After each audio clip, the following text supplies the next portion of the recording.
dia, senang dia. Ya, menurut Komarudin Hidayat itu, ya, orang yang mati itu ya seperti itu seharusnya. Sikap dan tindakan dia itu mau mati itu kayak gitu. Ya, orang yang mau pulang kok. Ya kan, ada orang mau pulang sedih. Ya kayak gitu, seharusnya kalau pulang tuh gembira dia. Senang dia menghadapi ya orang yang mau pulang. Apa yang nggak mau sedih-sedih kan? Nah begitu dia. Jadi Bapak Ibu yang dimuliakan dan dirahmati oleh Allah Subhanahu Wa Taala, orang yang mau pulang tuh begitu, seharusnya secara psikologis tuh begitu menghadapi mati. Tapi kenyataannya kan tidak seperti itu, ya kan? Kenyataannya malah sedih, nangis, ada sesuatu yang hilang karena masih ada beban di dunia ini terlalu tinggi. Gitu ya. Atau ini misalnya ibu bapak-bapak ya. Misalnya ini kita kan pulang, begitu bapak ibu pulang, rupanya ada orang yang juga datang, debt collector. Warnanya tegak-tegak, debt collector apa debt collector? Hah? Nagih utang kredit ya kan, buat debt collector. Ibu bapak 2 bulan nggak bayar angsuran sepeda motor atau mobil. Nah, kira-kira habis kita ini pulang langsung ibu bapak pulang.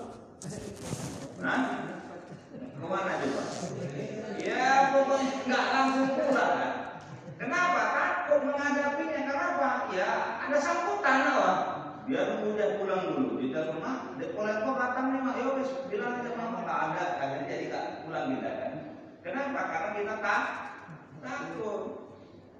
Nah, nanti begitu kita mati, ada 2 debt collector. Begitu kita masuk ke liang lahat, ada 2 debt collector yang datang. Siapa itu debt collectornya itu? Ayo beda, ada juga yang datang sama kita debt collectornya, nanyain, kan gitu kan? Lah, kalau bapak ibu walaupun datang debt collector ke rumah, tapi di dompet ibu atau di kantong ibu udah dipersiapkan uang untuk bayar 2 bulan itu, ibu mau lari lagi?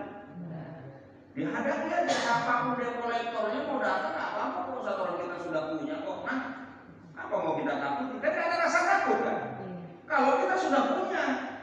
Nah sekarang masalahnya bapak ibu, begitu nanti debt collector yang dua di alam barzakh sana mau nanya kita, dan bekal kita apa? Nah gitu dia. Supaya kita menghadapi secara psikologis kematian juga, ya tenang aja. Pasti akan terjadi sama kita. Mau corona datang, koroni nggak datang, ya kan? Silakan aja, nggak ada masalah. Orang memang kita seandainya pun mati, sudah orang sakit deh kalau mati corona, kan gitu deh, istilahnya begitulah.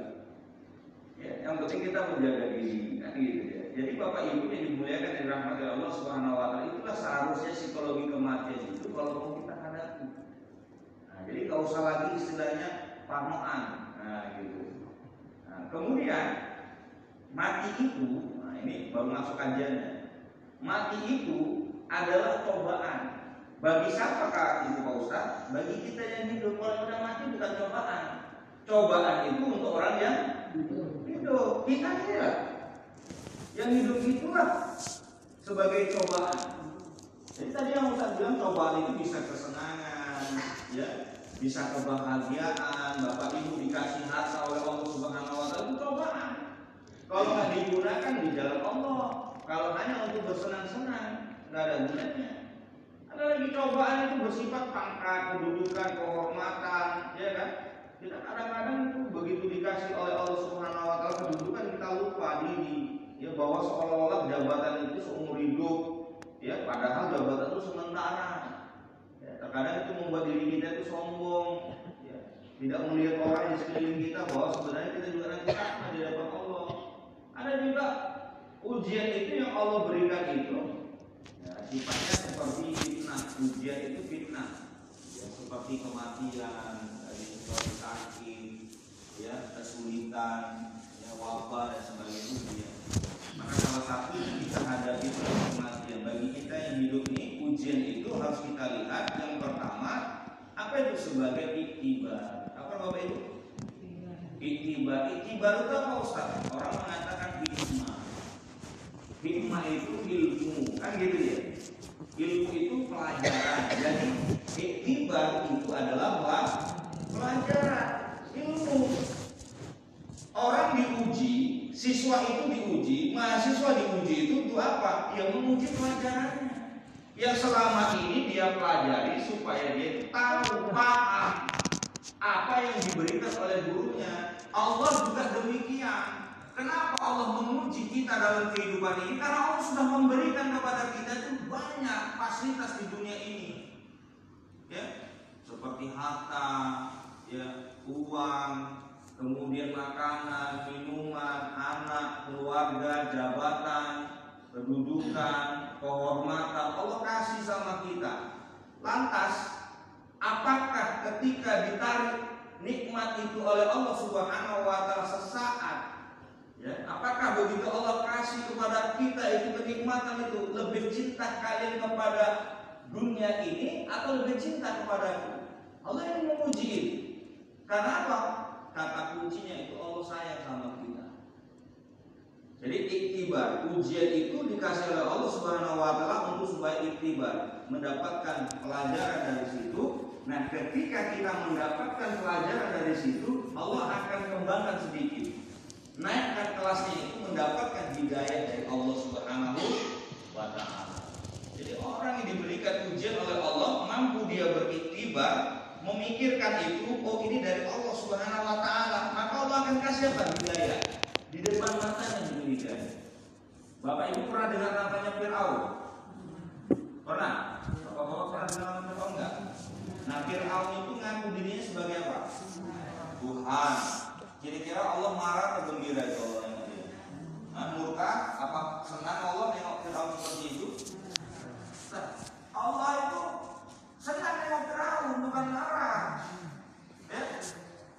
Jadi Allah tuh gak pernah marah sama Fir'aun, malah senang, justru senang nengok Fir'aun. Ya? Senangnya kenapa? Kalau usah bilang senang, Allah tuh sayang sama makhluknya. Allah tuh maha sayang kepada setiap hambanya, termasuk atau tidak kecuali Fir'aun. Dia pun disayang oleh Allah. Ya. Kenapa disayang oleh Allah? Allah kasih sama dia ujian apa?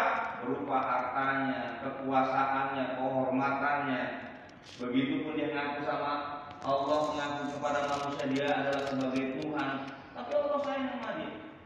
Melalui siapa? Melalui penasihatnya. Dikasihlah mimpi penasihatnya itu, ya, bahwa mimpinya itu mengatakan bahwa Fir'aun kau akan mati di tangan seorang anak laki. Lah yang ngasih mimpi sama penasihatnya itu siapa? Allah kan? Melalui dia kau akan mati Fir'aun di tangan seorang anak laki-laki. Lantas Fir'aun begitu mendengar dan percaya kepada penasihatnya, apa yang dilakukannya? Dibunuhnya semua anak. Padahal itu merupakan apa? Hidayah dari Allah. Kalau dia mampu, ya, mampu itu ujian yang dihadapinya itu sebagai iktibar, Allah akan kasih hidayah. Oh iya ya, nanti aku mati sama seorang lagi. Mungkin ini dari Allah Subhanahu wa taala. Kamu macam kayak kemarin sebelum kejadian hidayah kan ada Mbak Ibu namanya. Apa Mbak Ibu? Dengar nggak ngomong? Nggak nengok TV ya? Siapa itu Mbak Ibu? Ramal, nanti pesawat jatuh, ya kan? Itu sebelum kejadian itu, betul kan? Ya. Terlepas dari persoalan musyrik atau tidak musyriknya Bapak Ibu, yang ngasih dia ilmu itu siapa? Kan Allah. Walaupun kafir nggak kafir, yang ngasih ilmu manusia itu siapa? Allah. Dan yang keluar dari lisannya itu atas kehendak siapa? Allah. Yang menjadikan musyrik itu apa? Kita percaya oh hebat Mbak Yun, kan gitu kan? Nah sehingga itu menjadi musyrik kita. Kalau begitu dapat dia ilmunya itu secerca ilmu dari Allah Subhanahu wa taala, oh ternyata begini rupanya, ada hikmahnya. Oh kita berarti harus apa? Kita menjaga diri kita. Sejak kapanpun Allah akan memanggil kita. Tak mesti harus virus corona yang memanggil kita. Tapi dia naik pesawat pun orang juga mau naik pesawat periksa dulu kan? Rapid test, ya kan, antigen, macam-macam lah supaya bisa ke bandara. Loh matinya nggak karena corona juga, mati karena apa? Nah itu pesawat, kalau memang orang mati, orang mati, kan gitu dia. Di situ jalannya. Kalau kita mau mengambil hikmahnya, kan begitu dia. Kalau kita ingin mengambil istibarnya, sehingga mendapatkan hidayah dari Allah. Saking sayangnya Allah sama Fir'aun, ya. Saking sayangnya lahirlah Musa, ditahun membunuh. Kan begitu ya? Bapak Ibu ganteng, kulitnya putih, ya, matanya biru, rambutnya lurus, hidungnya mancung, kayak awak pesek, ya kan? Kalau Musa itu ganteng Bapak Ibu, saking takutnya ibunya, dihanyutkan kemana? Ke Sungai Nil. Nah, Sungai Nil itu atas izin Allah nyambung ke kolam renangnya istri Firaun. Dibuatlah kolam renang itu, nyambung ke kolam renangnya istri Firaun. Hanyutnya kenapa sampailah dia ke kolam renangnya istri Firaun? Karena kehendak siapa? Karena Allah sayang sama Firaun. Begitulah masuk anaknya itu diambil istrinya, istri jatuh cinta. Saking gantengnya itu kalau yang anak kecil ganteng, imut-imut, gemes nggak namanya? Ih gemes, ini sopoi, kayak gitu deh. Enak kita. Dan dia minta, bang, janganlah kau bunuh anak ini bang, biar aku yang ngurusinnya. Maka sehebat apapun laki-laki di luar sana, kalau sama istri pasti kalah. Ya kan? Tunggu dulu namanya. Ada cerita. Nah, jadi pun dia didengarkanlah cakap istrinya itu. Akhirnya apa? Berapa tahun coba Musa ada di dalam istananya Firaun? Ya, itu kehendak siapa Bapak Ibu? Allah. Musa itu utusan Allah.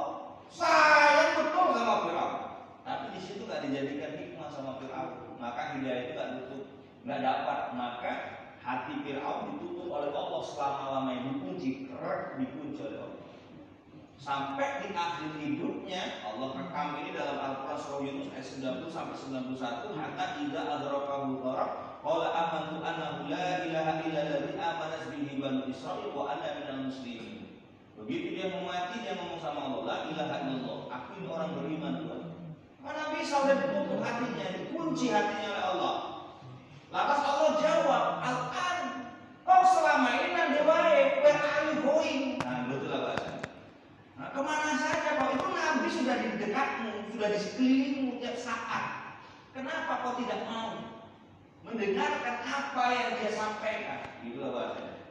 Jadi Bapak Ibu, terkadang kita semua ini umat manusia, mau dia orang simpang 4, mau kita ini orang Islam, itu semuanya dikasih oleh Allah Subhanahu wa Ta'ala ujian. Pasti Allah kasih ujian, nggak mungkin nggak.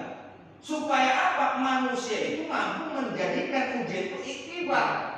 Kalau dia dijadikan iktibar kepadanya, maka Allah akan kasih hidayah kepadanya. Allah akan bermesraan dengannya.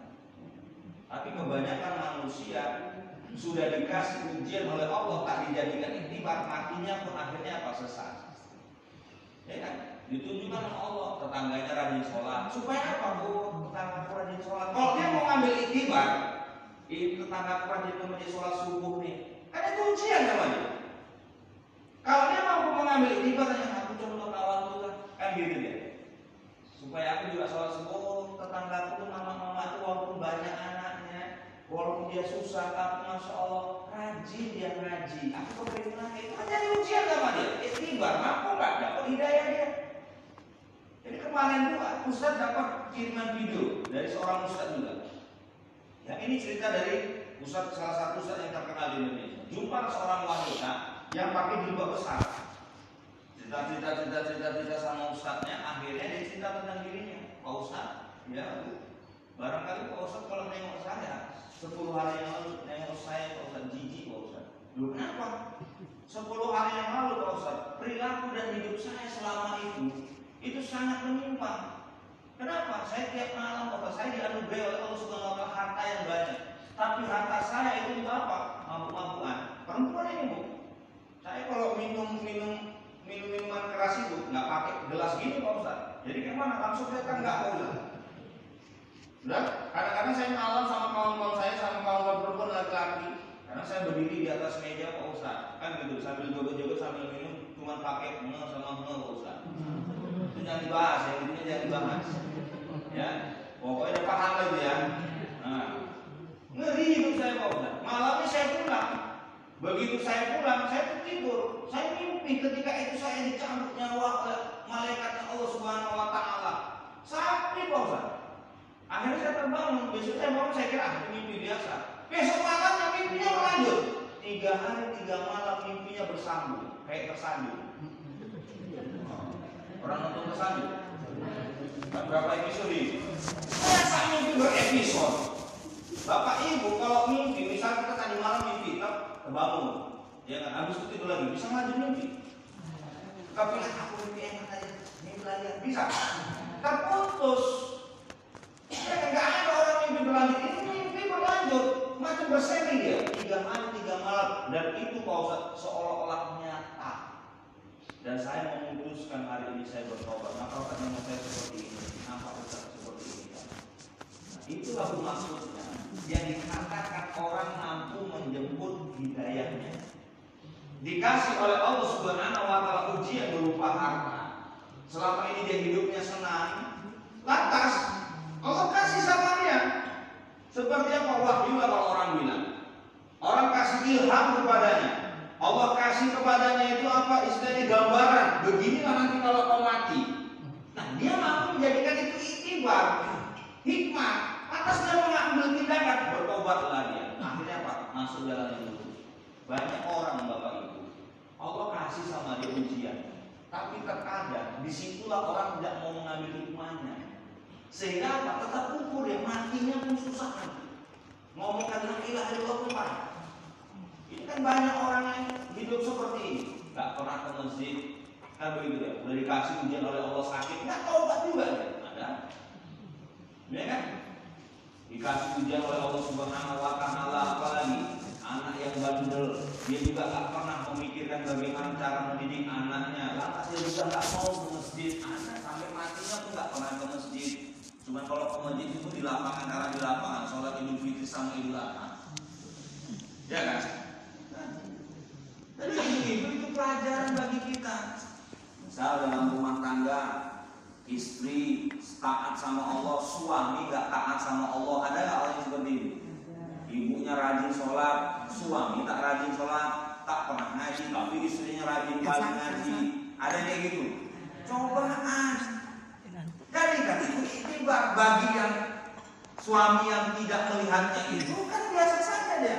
Tapi kalau dia mau menjadikan iktibar itu kan bagus. Kadang-kadang suami istri bagus, rajin ke masjid, rajin sholat, taat sama Allah, tapi anak bandelnya nggak ketulungan. Ada nggak kayak gitu? Ada.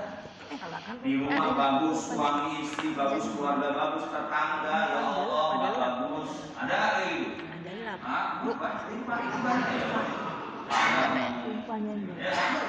Apalagi pas musim bunga kayak gini, musim bunga lompong, ya kan banyak bunganya, udah gang sempit, taruh bunga pinggir jalan sana, gang sempit, udah gang sempit, taruh lagi bunga pinggir jalan, kawan, disenggol nanti marah, gak disenggol kok sempit kali, kan gitu ya, kan ada orang kayak gitu kan, ada juga, orang kayak nenek, aku tapi nonton bumi pada ini, nenek juga kok gitu. Juga ya Allah. Itu kita hadapi, itu ujian. Ada tiba-tiba tetangga gak nyangkapin awak karena awak gak pernah punya masalah. Tiba-tiba begitu lewat Pak, dia buang muka. Ada kayak gitu. Ujian, cobaan bagi kita menghadapi segala sesuatu itu supaya apa? Ya jadi hikmahnya. Ya Allah, mungkin barangkali dari jalan salah satu jalan ke surga ya Allah. Kan gitu dia. Tapi kadang-kadang kalau kita nggak ngambil hikmah dari situ, apa yang kita lakukan? Oh, wah ini dasar kapan kau mati ya? Kapan kau mati kau? Kau mati siapa yang takjian kau? Nggak ada kau. Ini gitu ya. Kalau macam di awal paling pahlawan. Nih, ya jadikan itu iktibar sama kita supaya Allah kasih hidayah sama kita. Ujian, iktibar di atasnya itu di hidayah. Dikasih oleh Allah Subhanahu wa taala hidayah sama kita. Kalau kita mau melihatnya itu dengan mata hati kita dengan baik. Jadi selama ini ibu kalau ibu dikasih sakit, ya itu merupakan apa? Kalau kita mau menjadikan ini mungkin barangkali Allah menghapuskan dosa. Kalau barangkali suami nggak dapat uang, ya kan? Suami nggak memberikan uang yang seperti biasa, jadikan ini bagaimana kita? Barangkali selama ini aku nggak berhemat, barangkali aku nggak berinfak, barangkali aku selama ini lupa sama orang tua, barangkali selama ini aku nggak ngasih sama orang tua, aku ada orang tetangga aku nggak makan, aku nggak aku kasih, sehingga apa? Allah narik nikmat kita, dikurangi nikmat kita. Atau barangkali selama ini kalau bapak-bapak mungkin nggak payah dapat uang kan, selama ini mungkin barangkali aku nggak ngasih uang bedak sama biniku, kan gitu ya. Pikirkan itu Pak, kalau bapak sulit cari duit, mungkin barangkali bapak nggak ngasih masih menyenangkan istri. Coba ini di khusus untuk beli kau bedak warga ya di akhirnya. Pasti insya Allah istri senang, doa itu makbul, ya kan? Ya Allah, ya Tuhan, gitu. Serius istri itu. Ini deh khusus dia duit untuk kau ya jajan bakso, makan bakso biar senang kau nih. Pasti istri itu doanya serius. Ya Allah, suami betul-betul sayang sama aku. Betul nggak kira-kira? Ini deh khusus untuk beli baju, kayak beli baju ya deh, senang nggak ibu? Senang, karena apa? Sebulan, jangankan sebulan kau, setahun sekali suami itu mengatakan, deh ini uang khusus untuk baju, nggak pernah kau sakit hati kok sama. Itu mama-mama kamu. Kalau sini kan nggak ada tiap bulan kurasa dikasih uang baju khusus. Ya bu ya, ya kan bu? Hah? Saya jarang menjumpai suami-suami ini deh khusus uang baju sekali, tak setengah tahun sekali khusus beli baju gitu. Sana pergi kau ke butik gitu, nggak ada. Nggak ada. Nah, kalau itu dikasih sama ibu-ibu, kira-kira ibu-ibu doakan suami serius nggak ini? Allahumma ya Allah. Doa itu terus ada ya Allah. Ya kan? Pasti ibu-ibu serius. Saya yakin dan percaya serius. Karena kenapa? Rezeki suami itu ada di tangan seorang wanita, istri. Kadang-kadang itulah letak salah seorang suami itu. Betul nggak? Betul kan? Kenapa? Anda ini mama-mama ini. Betul. Dan itu profesi juga bagi bapak-bapak. Coba bapak selama menikah berapa kali bapak khusus ngasih uang baju sama istri? Ada? Selama nikah, hitung 10 jari ini kira-kira nyampe nggak kira-kira? Selama ibu menikah, penuh nggak jari ini? Oh, bulan pertama atau tahun pertama ada bu? Enggak kan? Ini profesi suami. Ingatkan aja nyampe. Oh, enggak kena. Mak dulu istri. Betul kan bu? Mudah suami-suami di sini dengar apa yang kita ceramah. Ini sampai luar kan? Mudah-mudahan sampai dengar aja. Nanti sampai yang dulu udah senang langsung. Ya. Nah, tuh baru yang kedua. Yang ketiga, ujian iktibar tadi irisannya dapat hidayah. Setelah di atas iktibar itu ada namanya kata sabar. Apa namanya? Sabar. Ujian iktibar di atas itu sabar. Wasta'inu bisabri mintalah kalian kepadaku dengan sabar dan. Jadi kalau mau di ranking, ternyata ranking nomor 1 itu sabar, bukan sholat. Kan gitu kalau mau di ranking. Jadi nomor 1 itu sholat, nomor 1 itu sabar. Wasta'inu bisabri sholat sabar. Ya, orang sholatnya belum tentu sabar, tapi kalau orang yang sabar, masya Allah, itu luar biasa. Ya, luar biasa. Salah satu kenikmatan yang paling terbesar yang Allah kasih kepada hambanya, ya, ketika hambanya itu mampu melewati ujian itu dengan sabar, itu Allah akan kabulkan. Ya, segala apa yang diberikan oleh Allah Subhanahu Wa Taala kepada. Ini. Kalau bapak ibu pernah dengar Nabi Ayub, pernah dengar kan Nabi Ayub? Apa kira-kira ujian yang Allah kasih sama dia? Sakit apa? Sakit kulit, ya kan? Ulatnya penuh ulatnya, badannya penuh dengan belatung, kan gitu ya? Selama berapa tahun Pak Ustaz? Selama 8 tahun. Dikasih oleh Allah Subhanahu Wa Taala ujian. Sakit tuh 8 tahun. Udah? Gak dikasih uang belanja, gak dikasih kepenuhan kebutuhan sehari-hari sama suaminya selama 8 tahun. Bayangkan tuh. Ibu-ibu kalau selama setahun gak dikasih kebutuhan, gak dikasih makan, gak dikasih minum, gak dikasih pakaian, yang saya bilang tadi itu, nggak dikasih uang belanja selama setahun, kayak mana ibu sama suami? Nggak usah kan setahun, sebulan aja tuh tarik rambutnya tuh nggak usah. Sabar ibu menghadapi. Sesabar-sabarnya istri Nabi pun mohon maaf 8 tahun, bayangkan 8 tahun nggak dinafkahi lahir batin. Ngeluh juga, ngeluh. Sehingga apa? Istrinya pun ngomong, bang, ya deh. Kau kan makbul bang. Mintalah sama Allah. Supaya apa?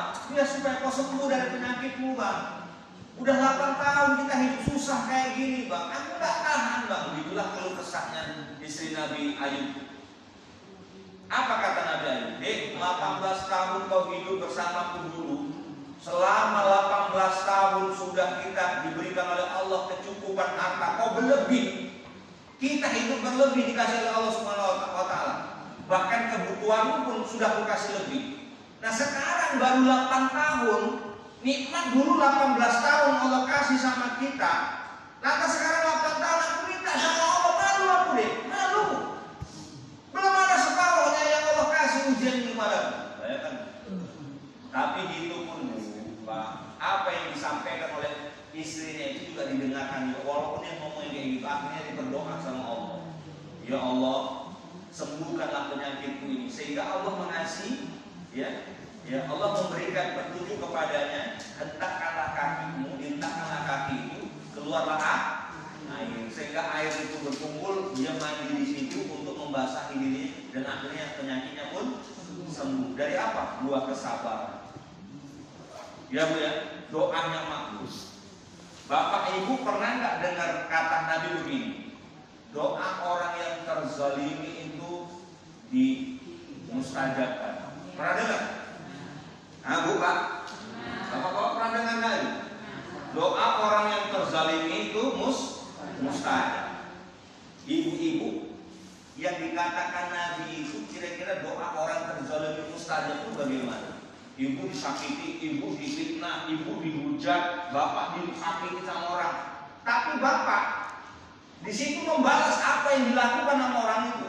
Itu doa itu nggak mustajab. Tapi begitu kita dizalimi sama orang, ada kata apa di sini? Sehingga mustajab. Sabar. Maka apapun yang kita lakukan di dunia ini, ya. Begitu kita lewati dengan sabar, baik itu bapak dihujat sama orang, bapak disakiti sama orang, ibu disakiti sama orang, ya. Begitu bapak melakukan tindakan yang sabar, menghadapinya itu tabah, menghadapinya itu, maka lahirlah, muncullah lisan ini nyambung sama Tuhan, dan Allah akan mengabulkan setiap dari detik kesabaran bapak ibu yang dimuliakan oleh Allah. Itu berharga. Maksudnya apa? Ya memang betul. Orang yang sabar itu ngeri doanya. Gitu. Jadi ketika kita menghadapi ujian dari Allah, kita mampu melakukan ikhtiar dan kemudian sabar kita menghadapinya, maka bonus yang dikasih oleh Allah Subhanahu wa Ta'ala nggak main-main bonusnya. Apa itu? Doa yang diijabah oleh Allah Subhanahu wa Ta'ala. Nah, ngeri. Jadi kalau ibu nggak berkeluh kesah menghadapi suami, ya kan? Kan suami itu cobaan tuh, kalau suami nggak taat sama Allah juga kan? Ibu udah nasihati, nggak mau sholat, sabar aja Bu. Insya Allah dengan buah kesabaran ibu, doa ibu itu tadi, ya Allah, maka doanya itu bagus. Ya Allah, bukakanlah pintu hidayah suami itu. Jangan pula doanya, ya Allah matikanlah suami itu. Jangan. Ya, kadang-kadang kita kayak gitu kan? Ibu dizalimi sama tetangga. Ya kan, dijalimi sama tetangga dalam bentuk apapun, dia nggak nyakapin awak, kemudian nengok kucing awak pun dilempar, kan gitu kan.